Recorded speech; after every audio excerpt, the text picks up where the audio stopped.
प्रसाद तनी ले ले रे। छोरा चखी के स्वाद तनी ले ले रे। छोड़ी बाटेली प्रसाद तनी ले ले रे। चाहे मांग के ले ले, चाहे कही के ले ले, चाहे करी के जुगाड़ तनी ले ले रे, ले ले रे, ले ले रे। छोड़ी बाटेली प्रसाद तनी ले ले रे। छोरा चखी के स्वाद तनी ले ले रे। छोड़ी बाटेली प्रसाद तनी ले ले रे।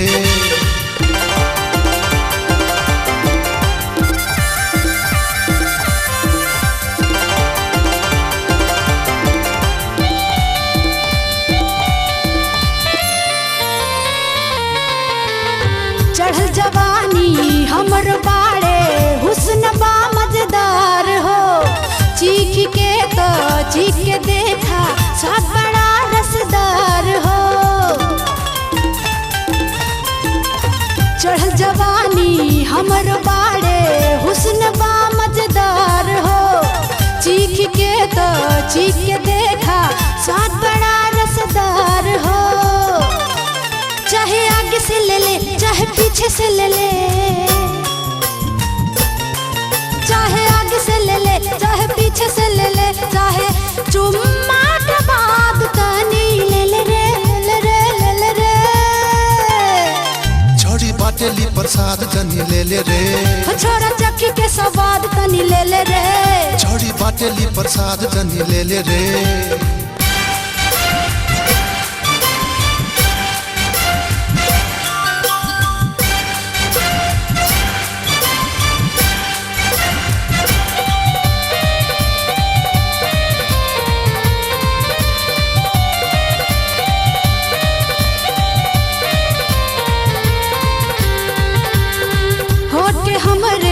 जाम पीला देहिया पियर बार हो। जो बना हमरो शोर मचाए मुंह से चुपे सबके लार हो। होठ के हमरे जाम पीला देहिया पियर बार हो। जो बना हमरो शोर मचाए मुंह से चुपे सबके लार हो। चाहे उठ के ले ले, चाहे बैठ के ले ले, चाहे उठ के ले ले, चाहे बैठ के ले ले, चाहे करी के आवाज तनी ले ले रे, ले रे, ले ले रे। छोड़ी बाटेली प्रसाद तनी ले ले रे। छोरा चखी के स्वाद तनी ले ले रे। छोड़ी बाटेली प्रसाद तनी ले ले रे।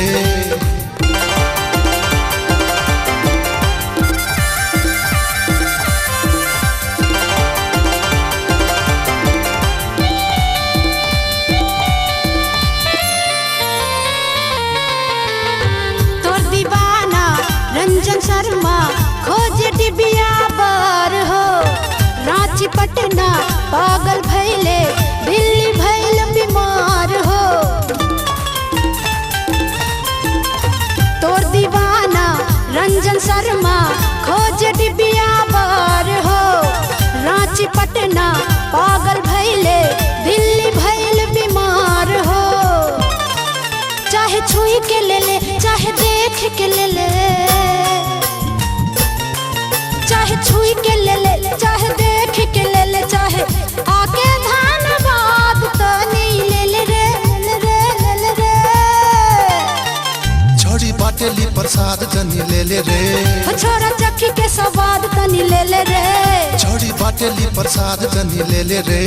चाहे मांग के ले ले, चाहे कही के ले ले, चाहे करी के जुगाड़ तनी ले ले रे, ले ले रे, ले ले रे। छोड़ी बाटेली प्रसाद तनी ले ले रे। छोरा चखी के स्वाद तनी ले ले रे। छोड़ी बाटेली प्रसाद तनी ले ले रे। छोरा चखी के स्वाद तनी ले ले रे। छोड़ी बाटेली प्रसाद तनी ले ले रे। छोरा चखी के स्वाद तनी ले ले रे। छोड़ी बाटेली प्रसाद तनी ले ले रे।